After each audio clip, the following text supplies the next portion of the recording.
अब जैसे प्रसंग चला कि आप जी यहाँ पर ऐसे रह रहे हो जैसे कसाई बकरे पालता है। ये परमात्मा कबीर जी ने आके हमें ज्ञान दिया। क्या अब परमात्मा ने बताया कि जिस समय वो कसाई आता है उन बकरों के उस झुंड में आता ही रहता है, सारी व्यवस्था देखता है, कह के करवाता है, ऐसा रखो ऐसा करो, सफाई रखो, बकरे बीमार ना हो जाएं। तो वो बकरे उसको अपना एक नेक मालिक मान के कसाई को उसके चारों तरफ आ जाते हैं, प्यार करते हैं। कोई कोई तो ऐसे पैरों को उठाकर सीने से लगाना चाहता है बकरा, और वो ऐसे देखता है, वो ऐसे उनके शरीर को छूता है कसाई, और बकरे उसको जीभ से चाटते हैं एक नेक व्यक्ति मान के। और वो ये देख रहा है ये क्या किलो का हो गया, इसमें मांस कितना का, और वो ने सोचा ये तेरा खास मालिक है। अब परमात्मा बताते हैं कि तुम इसने भगवान मान रहे हो, ज्योत स्वरूपी निरंजन काल नर इसके पुत्रों ने ब्रह्मा विष्णु महेश ने। अब तुम्हारी ऐसी बुद्धि की स्थिति है जैसी उन जीवों की है जो कसाई के बंधे पड़े हैं। अब जैसे हम देखते हैं कितनी बड़ी जमीन पृथ्वी दे रखी है, इसमें बाग बगीचे, फल फ्रूट, मेवा, काजू किस्म, सेब, संतरे और अन्य कनक जैसे गेहूँ, चने, ज्वार, बाजरा, और कितने अच्छे दिखाई देते हैं। वर्षा होती है, कभी झरने बह रहे हैं, कभी गंगा जैसी दरिया बह रही हैं। ज़मीन के नीचे जल गर्मियों में ठंडा और सर्दियों में गर्म। तो इस सारी व्यवस्था ने देखकर हमने सोचा है भगवान बड़ा दयालु मालिक है, तो हमारी कितनी देखभाल करता है, कितनी केयर टेक करता है। लेकिन हम भूल जाते हैं इसकी दयालुता जब कहाँ गई। किसी का बेटा मर गया, किसी की बेटी मर गई, किसी की टांग कट गई, कोई अंधा होया पड़ा, किसी का कोड लग गया, परिवार का परिवार मर जाता है। तो परमेश्वर ने आकर बताया तुम जरा सा ध्यान दे लो, बस इसमें बात बन जाएगी। यहाँ सभी जितने भी प्राणी हैं ये आप ही के भाई बहन हैं। सतलोक में तुम इकट्ठे रहा करते थे, और वहाँ आज भी आप सभी के वो मकान खाली पड़े हैं जिसको तुम छोड़ कर आए हो।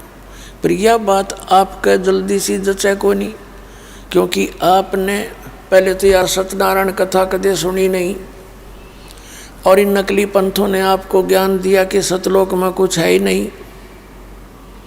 ये राधा स्वामी, धन धन सतगुरु, जय गुरुदेव, और ये कृपाल वाले, और ये सारे आगरा और व्यास वाले, ये सभी कहते हैं सतलोक में सतपुरुष प्रकाश ही प्रकाश है, चेतन ही चेतन है, और आत्मा उसमें जाकर ऐसे मिल जाती है जैसे बूंद समुद्र में। तो इन काल के दूतों ने भी आपको इतना आंट दिया, इतना ढक दिया आपके अंतःकरण को इस अज्ञान से। अब इसको हटाना ही दास के लिए बड़ा कठिन हो जाता है। बहुत सारे प्रमाण दिखाने पड़ते हैं, बहुत सारी कथाएं सुनानी पड़ती हैं, तब जा कर के वो पूर्व का पेंट आपका खुरचा जाता है, और वो खुरचे बिना फिर ये ओरिजिनल पेंट टका नहीं। तो ये सारा कुछ ज्ञान, ये इतना कुछ सत्संग, ये प्रमाण दिखाने का उद्देश्य है कि रेग मार मारूं आपके ऊपर, पहले आपके अंतःकरण पर, रेग मार मार के फिर ये असली ज्ञान चढ़ाऊं, कद्दे भी ना उतरे फिर मालिक की दया से। तो इसलिए समय लगता है। अब ये अन्य संत क्या करते हैं, 4 अटपट मारी सत्संग हो गया, 1 घंटे में 45 मिनट बोलते हैं राधा स्वामी वाले, और देखो उड़ो तो लेकर वहाँ तक दुनिया बेचारी बोली आत्मा उनको संत जाने के, उन असंतों को, और वहाँ अपना जीवन नष्ट कर दिया।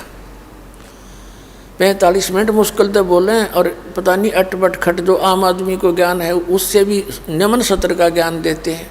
लेकिन हमने उनको संत जानकर सब बातें उनकी स्वीकार कर ली, और दास का गला पाट लिया, गड़ा फाड़ लिया, तो रुक के मार मार के। 2 घंटे में जो दास सत्संग करता वो तो 6 घंटे में करे इतना, क्योंकि हर तरह से हर पहलू से ज्ञान देना पड़ता है। दास का उद्देश्य रहता है जरा सी भी कोई त्रुटि यानी कोई मैटर रह गया, कंसेप्ट बीच में, तो नई आत्मा एकदम विचलित हो जाती है। तो कोशिश रहती है कि हर प्रकार से, प्रत्येक दृष्टिकोण से, कि किसी को शंका ना रहे। लेकिन फिर भी ये ज्ञान बहुत विस्तार है और प्रथम बार सुनने में एकदम समझ में नहीं आता। इसके लिए आपको समय चाहिएगा, और परमात्मा के लिए समय नहीं था फिर किसके लिए समय करोगे तुम? जिस कारोबार को आप कर कर के थक जाते हो और फिर भी आप भगवान की तरफ चलते हो, तो क्यों ना पहले से ही मालिक को आधार मान कर चलो। फिर आपके घर के काम भी ठीक होंगे, आपका व्यवसाय भी ठीक चलेगा, आपके शरीर में भी सुख, आपके घर में भी सुख, आपके परिवार भी सुखी रहेगा। भगवान सब कुछ कर सकता है, इसलिए इसकी खोज कर रहे हैं। यहाँ भी हम जीवेंगे, इतने सुख का सांस लेंगे और जाएंगे जो परमात्मा के जहाज में बैठ कर सतलोक चले जाएंगे। ये दूसरी बात नहीं है।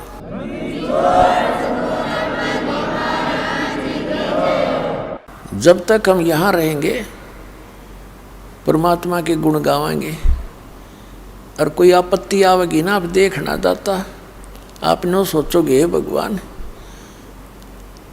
आपके ऊपर ऐसी आपत्ति दिखाई देगी जिसका कोई विकल्प नहीं दिखेगा आपने, और आप इतने चिंतित हो जाओगे। आपकी टेंशन फिर परमात्मा की टेंशन बन जाएगी। परमात्मा कहते हैं जो जन मेरी शरण है ताका हूँ मैं दास, और गेल गेल ला गया फिरूं जब तक धरती आकाश।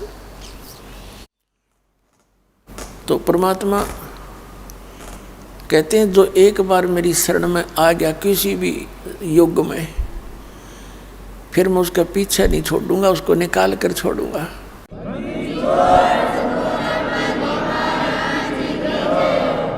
पुण्यात्माओं, आप कोई आज के नहीं लगे हो भगवान के भक्ति में, आप बहुत युगों से लग रहे हो। और ऐसे घोर कलयुग में जहाँ सब जगह हाहाकार मच रहा, और अत्यधिक मानव जो है विकारी हो गया, भगवान से भी दूर होता जा रहा है। एक औपचारिकता से भगवान बजते हैं ना, तो भगवान की आवश्यकता नहीं रह रही।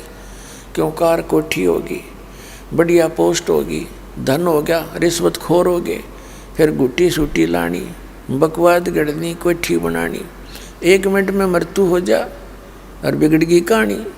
तो ये ज्ञान हमने भगवान से पता चला कि हम जिस कार्य को करना चाहते वो छोड़ के हम इस और अटपट में लगे रहे। तो पुण्यात्माओं, परमात्मा ने स्वयं आकर के ये ज्ञान दिया है। आप आज के नहीं हो, आप युगों युगों से लगे हुए हो। अब ये जो प्राइम टाइम है इस भक्ति का, ये भक्ति युग शुरू हो गया। इस दास का जन्म हुआ 1951 में, 8 सितंबर 1951 को। 1947 में भारतवर्ष स्वतंत्र हुआ, तो उस समय तक यहाँ कोई शिक्षा नहीं थी। उस 1947 के बाद भारत के अंदर एकदम एजुकेशन की क्रांति सी आई है, और दास को भेजा 1951 में परमात्मा ने। और अब ये सब शिक्षित हो गए, बूढ़े से लेकर बालक तक। और आप एक एक पहलू पर विचार करोगे, आपको पता चलेगा ये सारा काम हो कैसे रहा है। जैसे ये टेलीविज़न सन 2000 से पहले ये चैनल नहीं थे। एक वो सरकारी चैनल चला करता, वो भी उन ऊपर लटटांगे रहा करते, वो कभी गिर जा हवा में, कभी आवे नहीं, कभी लाइट ना रहे। ये मनुष्य सत्र की खोज नहीं है जो ये लगा रखे। इसका नाम कलयुग इसलिए रखा था कि परमात्मा बुद्धि देता है। जो इंस्ट्रूमेंट आज मालिक ने अपना संदेश पहुंचाने के लिए जिनकी आवश्यकता थी वो बनवा लिए, और इनका और कोई ये जहाज और ये बम बनाने के लिए नहीं। ये जो इंटरनेट वगैरह सिस्टम बनाया है, एक जगह ज्ञान होगा और पूरे विश्व में उसका प्रचार होगा। अभी तक तो अज्ञान सुनाया जा रहा है, सारी बकवास सुनाई जा रही है। ये मीडिया का काम है, ये अटपट करें सारे दिन अपने स्वार्थ बस, कोई कुछ किसेगी सच्ची किसेगी झूठी, ये सुना में जनता को अंतःकरण खराब कर दिया दूना। नाचने गाने इसमें बकवाद भर रखी। ये बनवाया परमात्मा ने है कि इसमें परमात्मा की कथा चला करेगी और घर बैठे सब देखा करेंगे और गुण गाया करेंगे उस दाता के, विकार खत्म हो जाएंगे। बुराई हमारे को इन फिल्मों से प्राप्त हुई तो इस ज्ञान से वो खत्म हो जाएगी। तो इसका एंटीबायोटिक ये प्रोसेस है जो अब शुरू हो गया। अब ये एक प्राइम टाइम है, ये वो पिछली पीढ़ी का समय है और धन्य भाग है वो प्राणी जिनका आज मनुष्य जन्म है, और दुर्भाग्य है उनका जो मनुष्य जन्म पाकर यहाँ नहीं पहुँच पाएंगे। देखो पुण्यात्माओं, दास ने अपनी जान हथेली पर धर के ये आवाज़ लगानी शुरू करी थी। मैंने इसकी प्लस माइनस सारी लगा ली थी और पिछले इतिहास भी मुझे पता है कि नकलियों ने उन महापुरुषों को क्या दिया है। उसको ईसा मसीह जी को क्रश कर दिया और भी बहुत से महापुरुषों के साथ इन्होंने बहुत जुल्म गुजारे, लेकिन सब कुछ देखते हुए परमात्मा के आदेश से दास ने सब के विषय में बोल दिया और सच्ची कह दी कि ये झूठे हैं, इनका ज्ञान झूठा है, ये मनुष्य जीवन अपना भी बर्बाद करें और आपका भी नाश करें, और प्रमाण के साथ बता दिया।